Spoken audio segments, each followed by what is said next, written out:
Bismillahirrahmanirrahim. Assalamu alaikum dears. We are here with another lecture on the play The Blood Wedding. In this lecture we will be discussing the major themes of the play The Blood Wedding written by Federico Garcia Lorca. The first theme, violence and revenge, the dominant theme in this play because it is tragedy. In Bloodwinning, Lorca studies violence, investigating the odd way that humans are drawn to act of revenge and retribution by telling a tale about two families that have long been at war with one another. The playwright invites the audience to question the motivations that lie behind the various acts of violence fueling the feud. The bridegroom's mother, for her part, seems to understand the utter vapidity of conflict between her family and the Felix family, framing violence as a petty thing while waxing poetic in the first scene about how absurd it is that a thing as small as pistol or a knife can put an end to a human. However, even she ends up buying into the rivalry as she yearns to see her enemies suffer for having killed her husband and son. By complaining that imprisonment is not harsh enough punishment for the murderers, she adopts the same brutal mentality that keeps the feud alive. What's more, when the bridegroom chases down Leonardo with the intention of killing him for eloping with the bride, the audience once again witnesses an unnecessary impulse towards violence. Indeed, these characters are so caught up in exacting revenge on their enemies that they don't stop to consider that this kind of behavior does nothing but perpetuate itself. It's a dangerous act. Revenge does not benefit any party, and in the play we see that both the parties will suffer because of this violence and revenge behavior. In keeping with this, the bridegroom dies in his quest for retribution, a quest that champions revenge for its own sake. By spotlighting this mindless cycle of violence, Lorca suggests that revenge is unproductive and harmful, since it does nothing but create misfortune for everyone who is involved in revenge. In the play's opening few lines, the bridegroom's mother expresses her disdain for violence. In fact, she displays a hypersensitivity to the mere idea that a person might use a weapon to hurt someone else. When her son says he is going to cut grapes in his vineyard, the thought of him using a knife rattles her. The knife, damn all of them, and the scoundrel who invented them, she says, and the shotguns and the pistols, even the smallest knife and the mattocks and the pitchforks. By listing these instruments, the mother calls attention to the fact that seemingly anything can be used as a weapon. By grouping these items together, she emphasizes how perverse it is that humans gravitate towards violence by using otherwise harmless objects to inflict pain upon one another, a fact that illustrates how quickly and easily people resort to violence. Is it fair, she asks. Is it possible that a thing as small as pistol or knife can put an end to a man who is a bull? As she says this, the audience sees that the old woman's grief regarding the death of her husband and son has enabled her to recognize the tragedy of physical aggression, which is capable of taking away something precious, life, with such ease and thoughtlessness. Despite her contempt for violence, the bridegroom's mother unfortunately buys into the exact same obsession with revenge that leads to such conflicts in the first place. Lorca reveals this when the old woman complains that her enemies aren't suffering enough for their crimes. Can someone bring your father back to me and your brother? She asks the bridegroom. And then there is a jail. What is the jail? They eat there, they smoke there, they play instrument there. My dead ones, full of weed, silence, turned to dust. The two men. The murderers in jail is large as life, looking at the mountains. So there is a difference. My dead ones are not there. The murderers are still living. By suggesting that imprisonment isn't a sufficient form of punishment, the old woman adopts a vindicative mindset, one that fills her with rage when she considers that her family members' murders are looming as large as life in jail. She believes that the members of Felix's family don't deserve to live because they are murderers. This is precisely the kind of thinking that leads to violence in the first place, and the old woman's preoccupation with retribution blinds her to the fact that it doesn't really matter whether or not the murderers are still alive. It doesn't matter because her loved ones will still be dead regardless.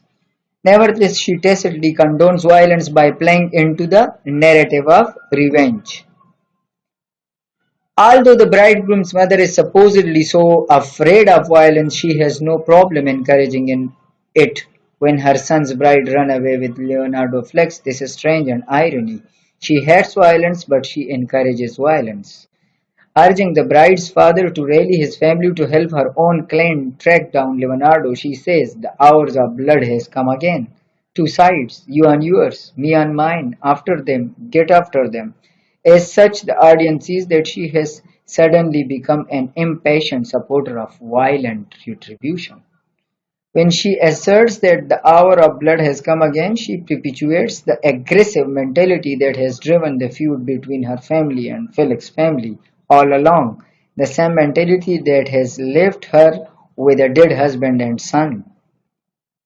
As such, the audience comes to understand that the bridegroom's mother has gotten swept up in the strange appeal of revenge. Similarly, her son also gets wrapped up in the idea of making his enemy pay for stealing his bride, calling his pursuit of Leonardo the greatest hunt of all, a phrase that denotes his belief that revenge is a respectable and meaningful endeavor for him.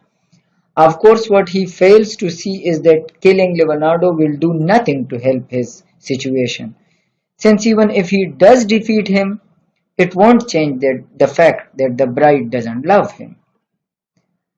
Because of this, his desire to exact revenge only puts him in harm's way. When both he and Leonardo ends up dying as a result of his bloodthirstiness, the audience sees how self-defeating it is to invest oneself in violence and retribution. By outlining this avoidable tragedy, Lorca communicates the futility of revenge, which only leads to unnecessary sorrow. The second theme is the history and fate. Bloodwedding is a play about the ways in which history repeats itself. The history of enmity between the families repeated itself in the end of this tragedy. As early as the first scene, the bridegroom's mother expresses her unwillingness to forget the past, saying that she will never stop talking about how the Felix family murdered her husband and firstborn son.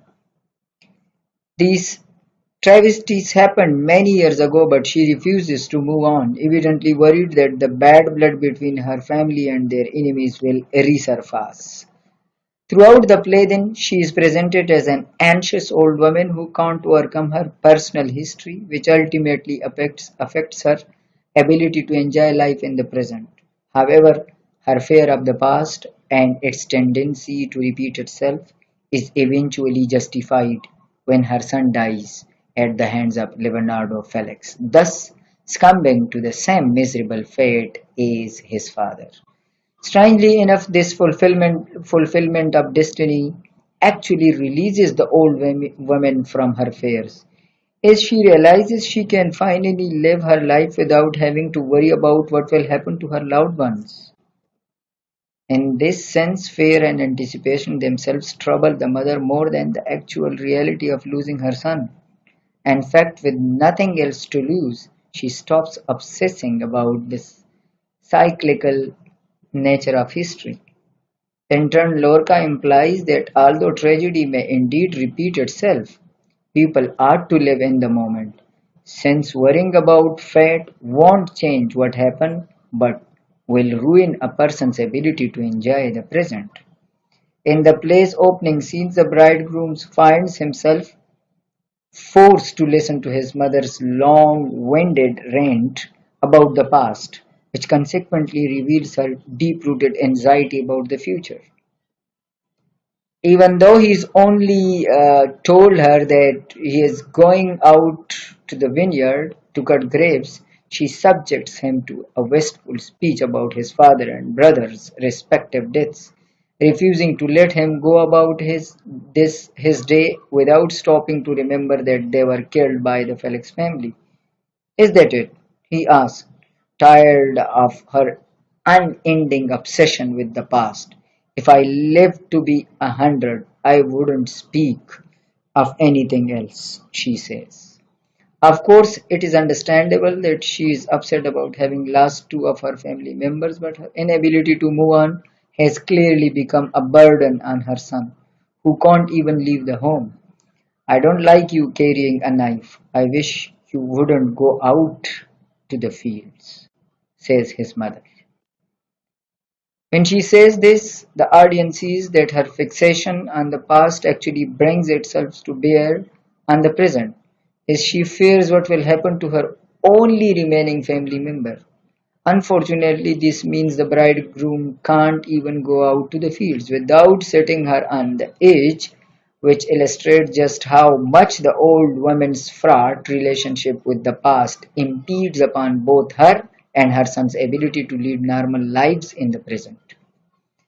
Rather ironically, the same obsession with the past that fuels the old woman's fear is what later emboldens the bridegroom to put himself in a fatally dangerous situation, showing how dwelling on the past can be harmful in the present.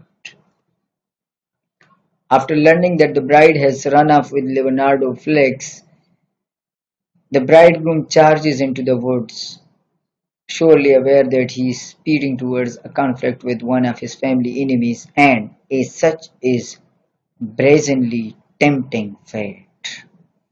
Rather than fearing that history will repeat itself, though he appears oddly encouraged by the complicated legacy he has inherited from his father and brother. While trying to find the bride and Leonardo in the dark woods, he turns to a young man helping him and says, "You see this arm? Well, it's not my arm. It's my brother's arm, and my father's arm, and my whole dead family's arm." By saying this, the bridegroom suggests that his father and brother's deaths are literally part of him. They are, after all, part of his history. And since his mother refuses to let the past slip away, he has observed this history and incorporated it into his identity. In turn, he is especially motivated to track down Leonardo, choosing to let the embattled past between their two families steer him towards danger rather than away from it. As a result, the audience sees that his mother has good reason to fear the repetition of history, though it is, of course, tragically comedic that her obsession with their violent family legacy has contributed to the bridegroom's own investment in the feud, an investment that costs him his life and fulfills the destiny his mother has feared all along. What's more interesting about the old woman's relationship with history and fate is that she seems to experience a sense of relief after her worst fear comes true. Having spent the majority of her adult life fretting that history will repeat itself, she is suddenly released from such worries when the bridegroom dies. While she is mourning, she tells her neighbor that she will now have no problem being at peace in her own home. All of them are dead now, she says. At midnight I'll sleep, and not be afraid of a gun or a knife. Of course, she could be referring to the Felix family when she says all of them are dead now, since Leonardo has also died. But her lack of fear most likely stems from the fact that she no longer has any sons to be killed. Other mothers will go to their windows, lashed by the rain, to see the face of their sons. Not he, she says, sounding strangely liberated by her loss. Needless to say, this doesn't mean she is not devastated that her son has been killed, but she's quite aware that now her life can proceed peacefully. As such, Lorca subtly intimates that the mere possibility of history repeating itself was more torturous to the old woman than the actual reality of her son's death. Furthermore, considering that her obsession with past ultimately contributed to her son's embrace of his own destruction, Lorca conveys that it is both futile and potentially harmful to fixate on what can be changed. Instead of focusing on the merciless generation of history he upholds, people should focus their efforts on conducting happier lives in the present. Why to focus on the past?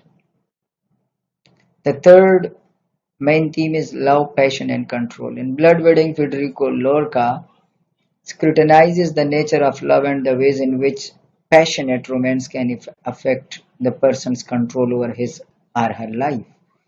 In his treatment of bride and the bridegroom's relationship, Lorca presents the audience with seemingly blissful and logical pairing, one that should, for all intents and purposes, bring happiness to both partners. Although the bride is clearly less invested in the relationship than her fiancé, she appears to actively want to marry him for practical reasons. However, she finds herself unable to through with the marriage because her true love lies with Leonardo, who is one of the bridegroom's enemies.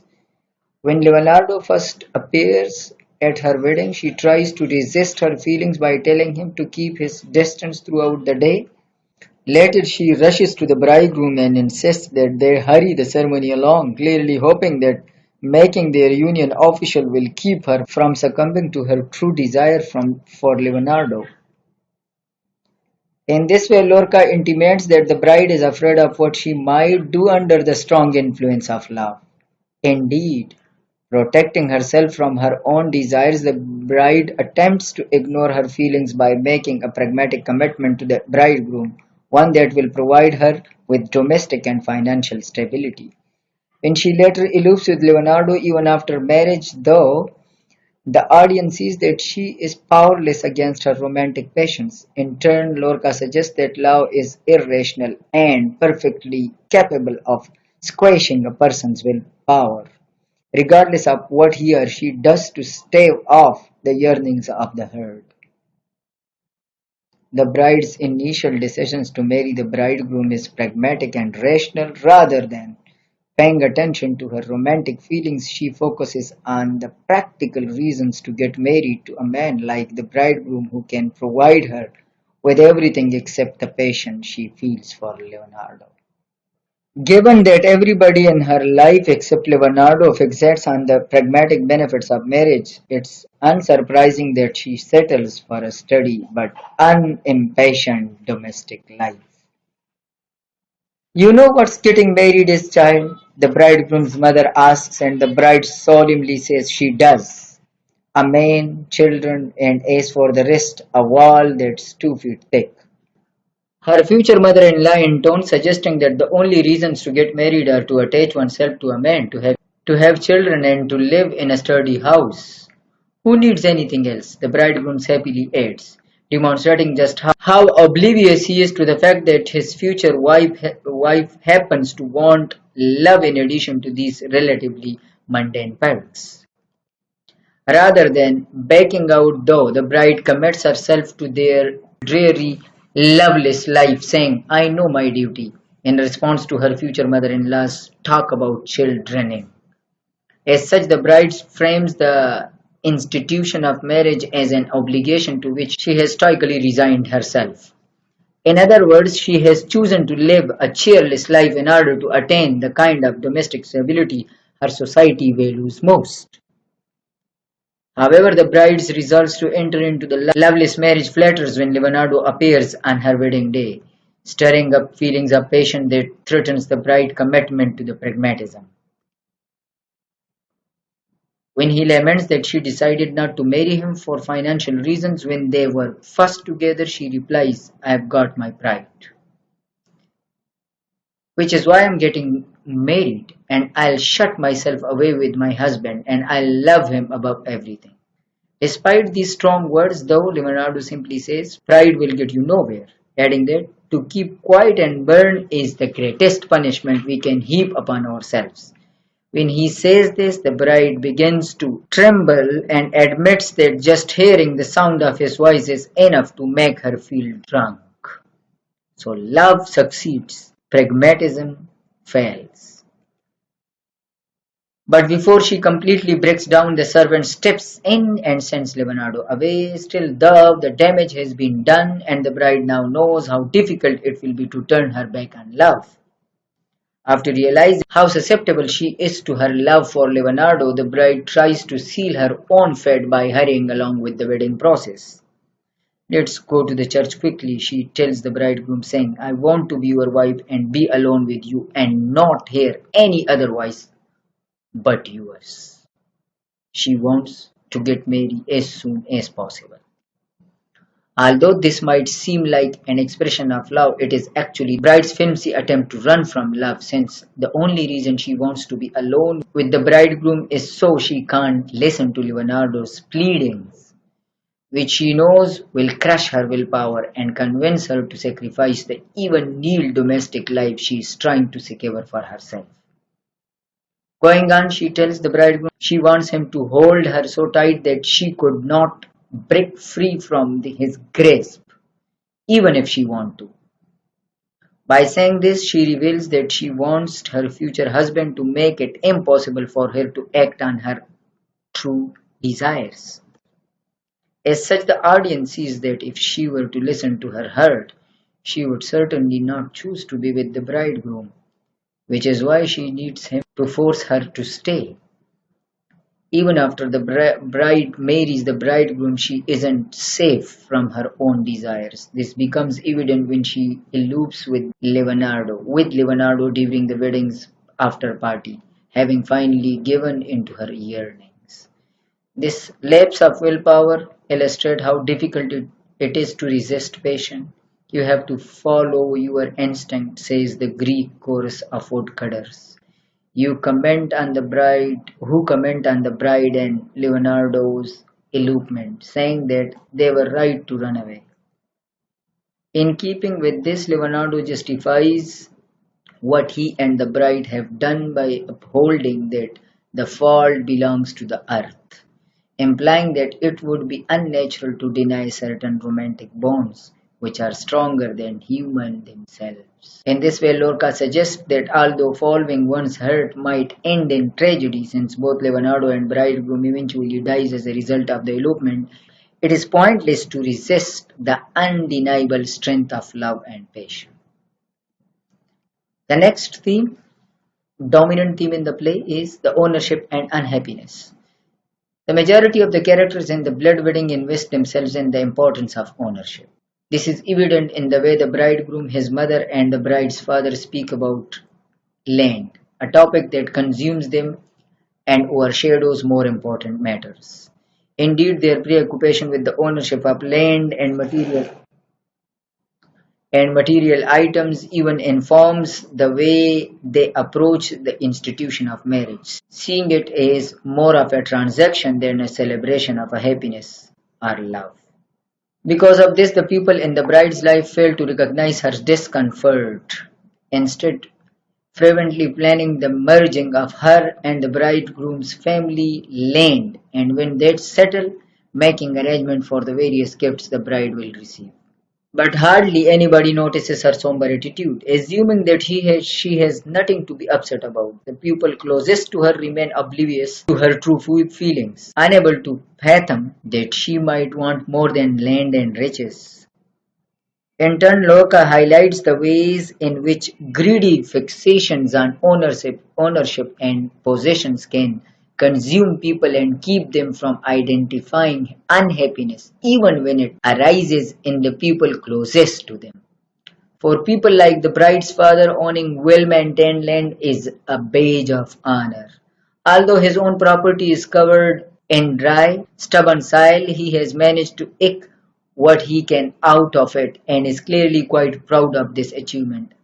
In my day, this land didn't even produce esparto.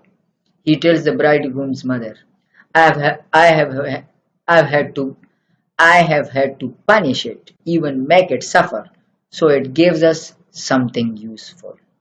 He then goes on to say that he wishes he could transport the land owned by the bridegroom's mother so that it would be right next to his land. And when the old woman asks why he would want this, he says, to see it all together.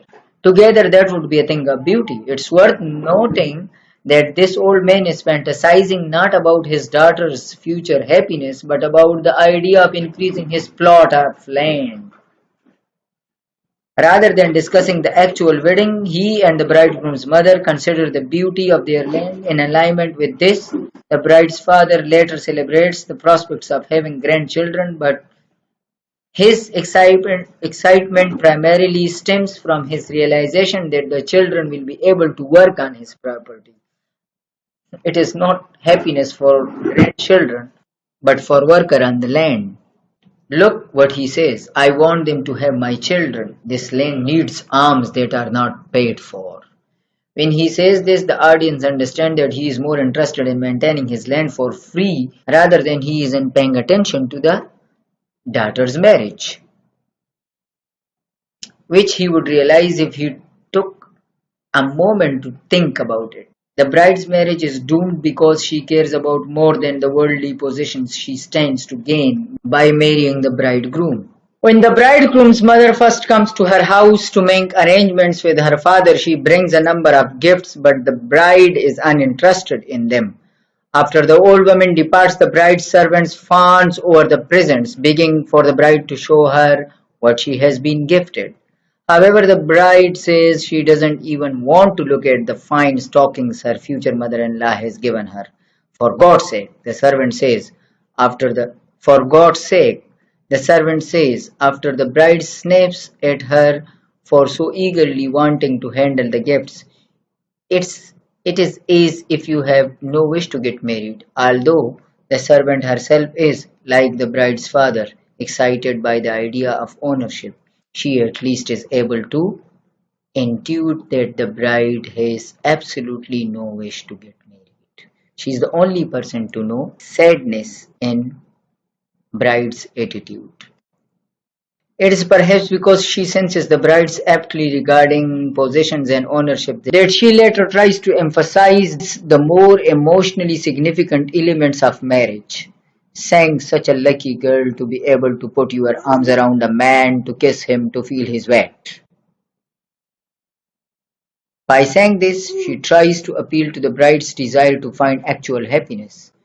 Not the superficial kind that arises from stockings and land ownership and bunches of flowers, all of which the bridegrooms and his mother bestow upon her. Unlike the bridegrooms, the bride true lovers, Leonardo understands this, is made clear by what he says regarding the flowers.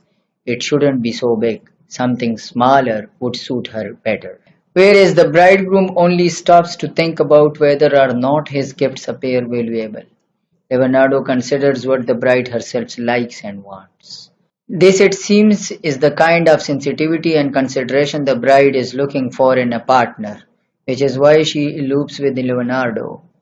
In this manner, Lorca manages to accentuate how meaningless the concept of ownership is to a person who simply wants happiness. Furthermore, the playwright demonstrates that superficial and materialistic preoccupation only interfere with a person's ability to sense discontent in their loved ones, as the vast majority of people who care about the bride fail to note her misery. These are some of the dominant themes depicted in this play. Thank you for watching this video.